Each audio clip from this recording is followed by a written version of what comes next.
My name is Richard August, and I'll be your host. Our guest is Gabe Amo, the Democrat running to replace David Cicilline as our representative from the 1st District here in Rhode Island. Welcome to State of the State. It's a pleasure to be here, and I'm looking forward to a great conversation. First of all, I do have two announcements to make. Last week, I did lose 2 teeth to a nasty Cortland apple, so I apologize to our guest and the audience if some of my pronunciation is a little difficult. And the second thing is we did invite Mr. Amo's opponent, Gary Leonard, to come on in this time slot, and his schedule does not allow an appearance tonight. But we want to thank you for coming. Pleasure to be here.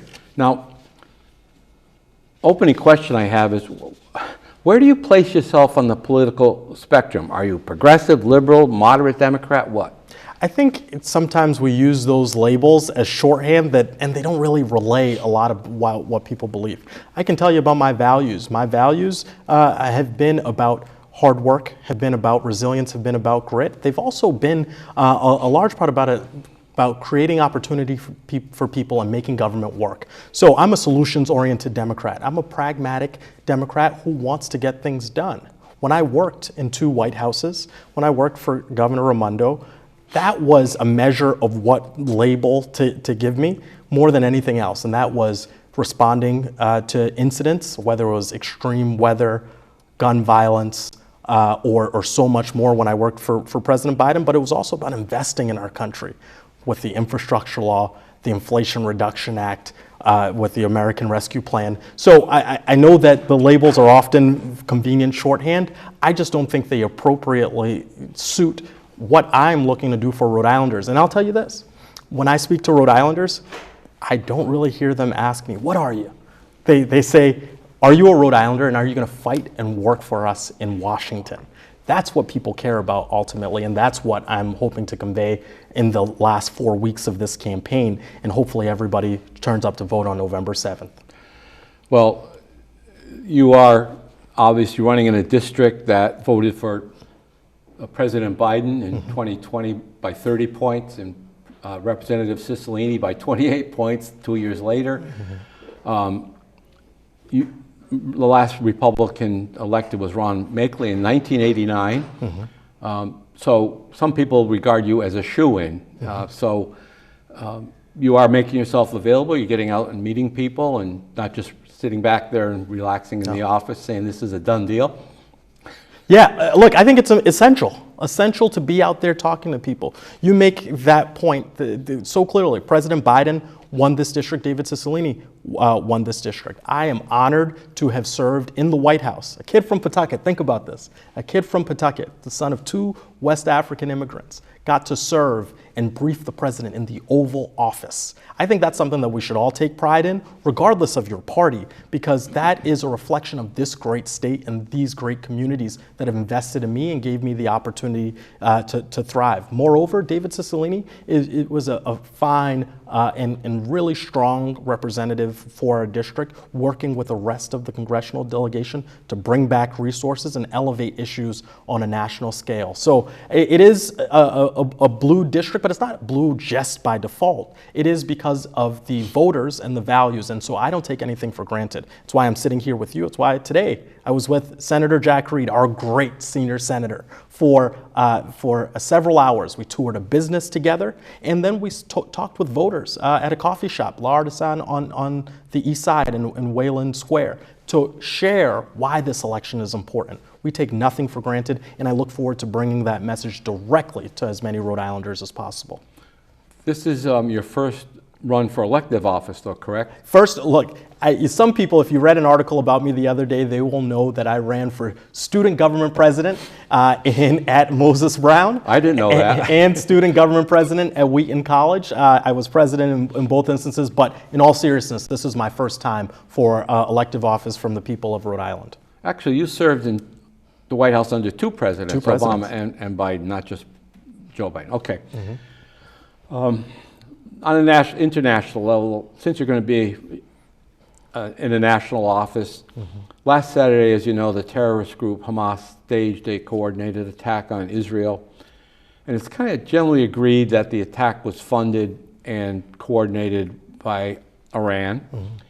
Some members, Democratic members of Congress, most notably what's called the Squad, led by Representative Ocasio-Cortez, have actually come out and supported Hamas. Where do you stand with our ally Israel in this conflict?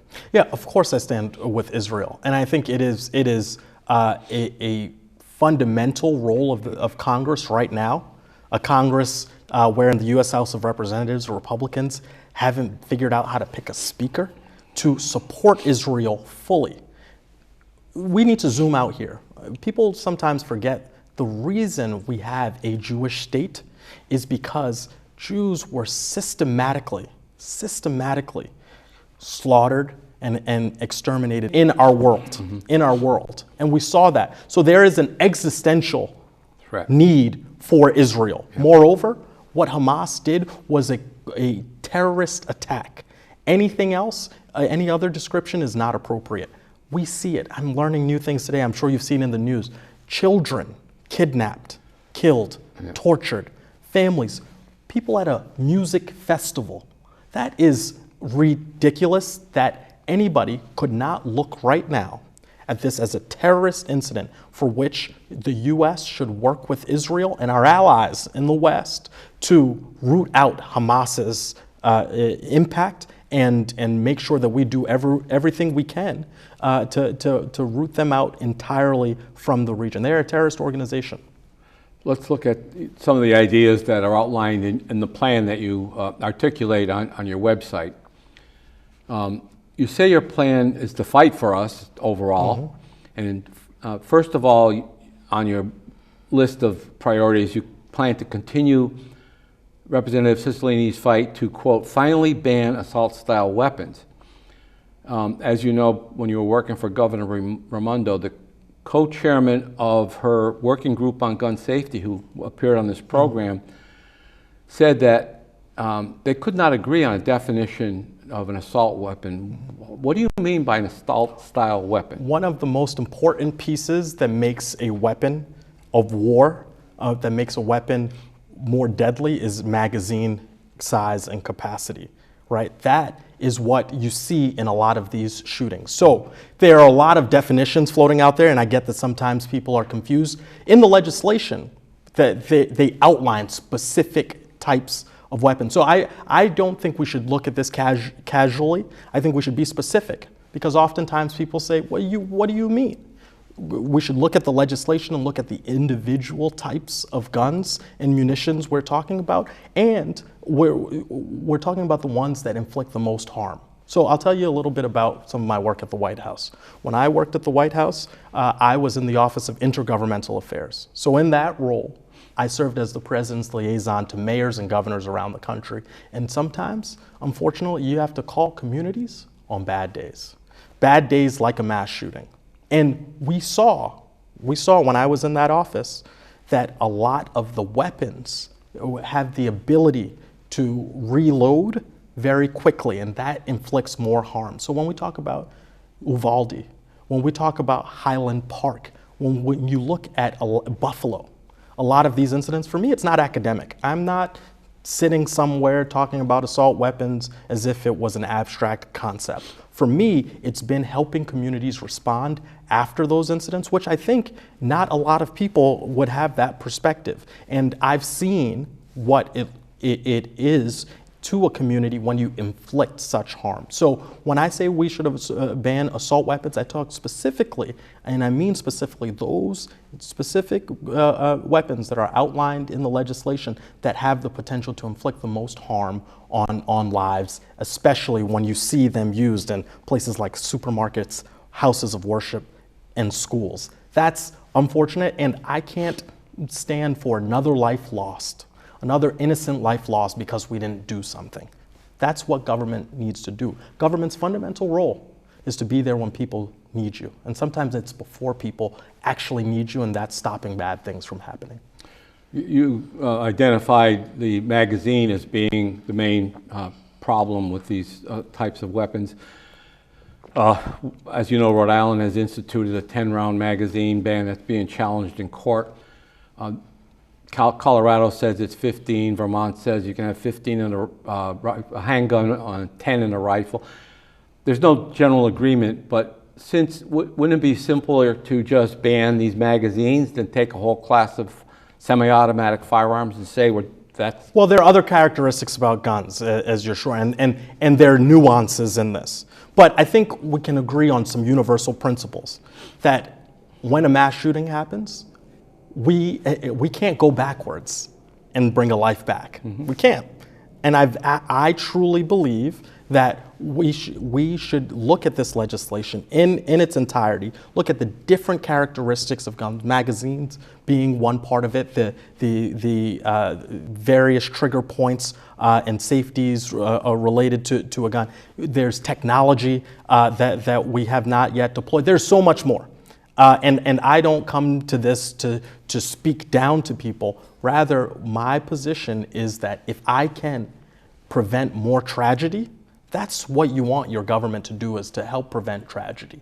And I think that is something that I would like to work on in the Congress. I'm sure you're aware that we had an assault weapons ban in this country from 1994 to 2004. And 2 government-funded studies concluded that there was no appreciable impact on gun violence. So what would make a ban different today? Yeah, I will disagree with you slightly on that. Most of the scholars that I've spoken with have said during that period that you had these incidents go down. And to be clear, I think we've seen lots of tragic situations that could have been prevented. Now, I don't necessarily know every single decision that a person makes before they commit one of these incidents, but I do know that there's a common thread. The common thread is the weapon. And so I would love to continue to advocate for eliminating things that I know inflict real serious harm on so many people's lives. And that's a fact that we can't dispute, that those people are now gone or irreparably harmed if they were injured and survived. So that's the universal principle. We need less of these incidents. We need less harm. That's what I'm focused on. When the national ban was in effect, we had our first mass school shooting at Columbine High School in Colorado, and the 2 shooters there used shotguns. So I guess my question would be, if we ban a certain category of firearms, what would prevent a mentally deranged or just evil person from just using a different weapon? Yeah, we have a lot of work to do. You bring up a great point.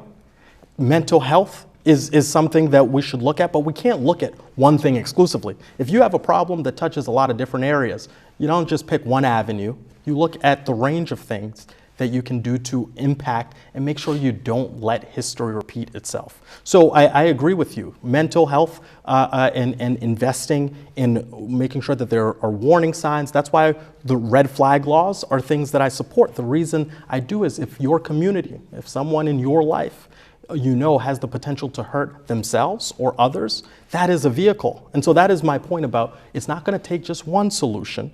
We need to apply all of those that are evidence-based and focused on trying to reduce the harm and impact in people's lives. And that's ultimately something that I think we should all be able to agree on. You do approve or agree with due process of law, though, right? Of course I agree with due process of law. So how does that square with the red flag laws? Because I guess my question is, if someone merely says, I think that Gabe Amo is a threat and he has a gun, should the police be able to come and seize your guns? Well, look, there should be a process by which we are able to go through and assess danger points. And you have checklists and you have different sorts of assessments, but doing nothing is not an option.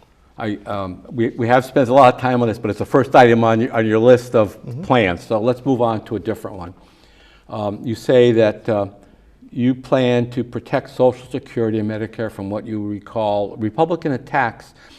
I mean, how are Republicans attacking these entitlement programs? And can you name any Republicans by name? Do you know the Republican Study Committee? Yes. Yes. So that is a group of Republicans who help set a lot of the agenda for what is submitted in budgets that are put forward, and continually over the last few years, they have suggested cuts to Social Security as part of their deficit cutting plans. And so this is not an abstract, this is not a scare tactic. This is in fact something that we see over and over and over again. And so instead of cutting, there are some real things that we can do on Social Security. We can lift the payroll tax cap. We can make sure that we are focused on real tax equity across our economy. We have corporations not paying their fair share. Yeah, but we have the highest. You're talking about income tax. Well, We're no. focusing on corporations don't pay Social Security. But my point is, when you look at revenue sources to fund Social Security, you have to look at our tax structure and policy broadly. And so there are seniors, I'm sure you know many of them as well, who have not had, have not been able to have a retirement security that they deserve, right? We should be making sure that we are indexing the increases in the cost of living for Social Security to a version of the Consumer Price Index that makes sure that we're keeping up with rising costs, especially here in New England, on energy, on food, on housing, real substantial costs that really take away from someone's retirement security. So I truly do believe that there is and there has been a Republican agenda, and that is not me name calling, that is in fact from the Republican Study Committee multiple times this year alone to cut Social Security as a way to address their policy proposals on our federal budget. As a recipient of Social Security, you're talking. It's a good program. Well, yeah, but we do get an annual increase, and it's not adjusted by region. So as you pointed out, the region, New England might be a much higher cost of living than North Dakota. But so those are things. But okay, the Republican study group has come out with different recommendations, and the trustees of Social Security and Medicare, the trustees now, not the Republicans, but the trustees have said both funds are going to run out of money in this decade. So how do we correct it? Yes, I addressed that. One of the things I said is lifting the payroll tax, which is one of the things the Republican Study Commission has recommended. Well, and in addition to some other things, but what I would say is that is one of the methods that we should look at. There is actually, in fact, before he was slated to leave the Senate, former governor and now Senator Mitt Romney has said this is one of the things that he would pursue. I think that we need to find a consensus here. Congressman John Larson of Connecticut is someone who I've spoken with after I won the primary, and I told him this is something that I care about. And the reason I care about it is, you may know these demographics, but Rhode Island is one of the oldest states by median age in the country. The 1st Congressional District is one of the oldest districts by median age. There are seniors that I spent time with along the campaign trail, in senior centers, in senior high-rises, who I heard from over and over again, and who said, I really need the next member of Congress to go to Washington and focus on strengthening Social Security. And Senator Whitehouse has a piece of legislation to do that as well, and I'm hoping that I can be part of a congressional majority that solves this for the next 75 years. Your website says very plainly that you are a supporter of abortion and you want to codify Roe v. Wade in federal law like it is here in Rhode Island. The Roe v. Wade opinion said that in the 3rd trimester of pregnancy, the state has a compelling interest in protecting the life of the unborn child. I guess my question is, do you support late-term abortions, not abortions overall? Do you support late-term abortions? I'm going to zoom out. I think this is what sometimes is done and stated so as to obstruct the conversation and focus on the most extreme sort of circumstance. Moreover, what is happening in Washington is something that I don't agree on, where it's lawmakers wanting to be in the room for the most difficult decisions between a doctor and a woman. It is not I did not get a medical degree. If I go to Congress, I did not get a medical degree. I am not a person who is sent there to make decisions for a woman in those most difficult of circumstances.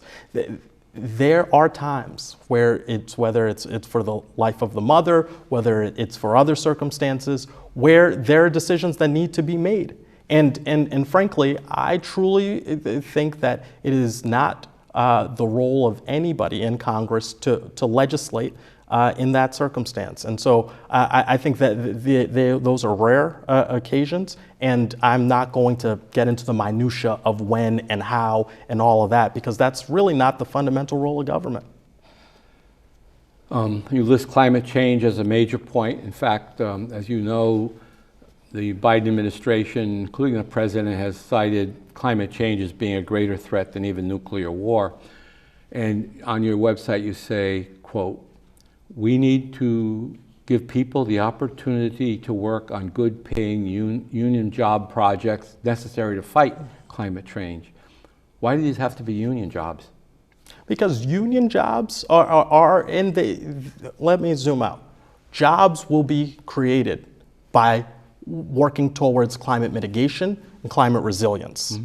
And we also know that union jobs are often higher paid, are family sustaining jobs, meaning that they are jobs that year over year someone can go and save and provide for their family. And the protections of unions are things that we should value in this country. And study after study shows when unions do better, the whole economy does better. You may have seen these recent statistics that union popularity amongst the American people is at a high, because people should benefit from an economy that is robust and allows everybody the opportunity to thrive and succeed. So for me, that's a sort of artificial distinction, whether there's no have to be union. I am saying that there is a value in having good paying union jobs because we all do better when they are. You seem to think on your website again that your voting rights, I'm going to quote, "are threatened by Republican extremists in Congress who have attempted to make it harder to vote and sought to undermine our democracy." And you go on to claim that MAGA Republicans are trying to undermine our elections when they lose them. I'd like to point out that it was a Democrat named Al Gore who challenged the 2000 election by demanding that the vote in only certain districts in Florida were to be recounted. And this resulted, of course, in the hanging Chad election that ended up with George W. Bush being president. And more recently, Democrat Stacey Abrams, who lost the 2018 governor's race in Georgia by 55,000 votes, still refuses to concede the election. Don't Democrats also challenge elections? Look, here's what I would say about elections. I think we have a former president in Donald Trump, who still says he won the election in 2020. I worked really hard on that election. From my couch in Providence, I was the deputy states director on the Biden campaign, supervising states like Rhode Island, like Massachusetts, California, Illinois. He didn't win that election. Okay, I'm very focused right now on the fact that he is again running for president, stating that he won that election. And we saw what happened on January 6th. So in those other examples you cite, there was no attempted insurrection. There was an attempted insurrection on January 6th. I watched it on my TV while I was working on the president's transition. I saw people storm a building that is so sacred that I would be so honored to serve in. And I saw them really desecrate something that so many people, think about our military that has served to save and preserve our democracy, to have that really not appreciated and disturbed in such a way on January 6th. So that is a prime distinction. When I talk about we have Republicans who are questioning our elections, it starts with our 45th president of the United States. And that is not something that I will stand for. We are almost running out of time here, but I want to talk to you about what's happening on our southern border, because the Biden administration, most notably the Secretary of Homeland Security and the White House press secretary, keep insisting that our border is secure. Yet reports are that probably 8.5 million people from all over the world have entered this country illegally since Joe Biden became president. And you are, as you pointed out, the child of immigrants from West Africa. What is your position about what's happening on the southern border? Particularly, I want to add that in light of our discussion about the Palestinian situation, at least 800 people on our known terrorist list have been apprehended at the border. So who knows?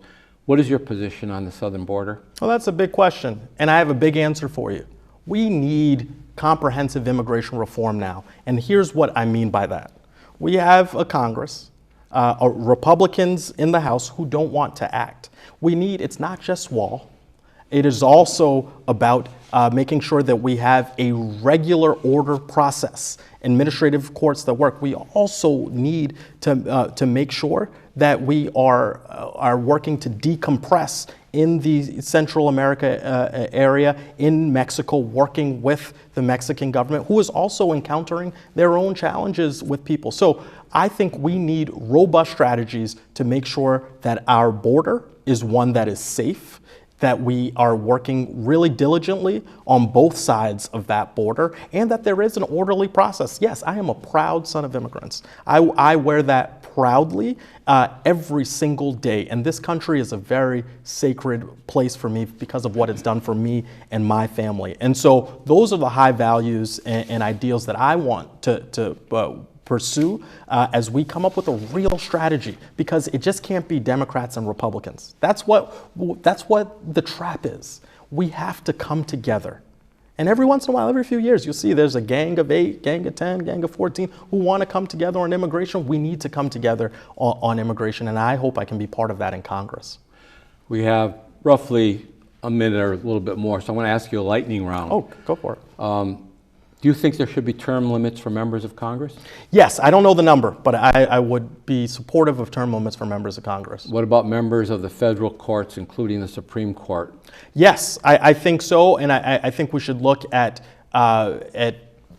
taking politics out of the court. We have too much politics in the court, too much dark money, too many outside influences. We need to work at a court that we all respect every opinion from, because it stands above our politics. How about a mandatory retirement age for members of Congress and the federal judiciary? You know, we've had this tragic situation with Senator Feinstein, who was clearly experiencing physical and mental difficulties, ended up dying in office a couple of days after her last vote.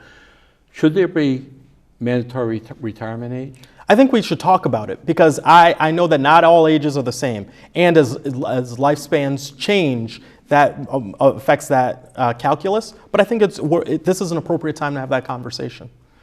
We have 1 minute left. I want you to tell our audience why they should vote for Gabe Amo for Congress. Well, thank you so much. This has been a wonderful interview. I am running for Congress because I believe Rhode Islanders deserve an experienced leader with the relevant recent experience to help, to be our voice in Washington in the 1st Congressional District.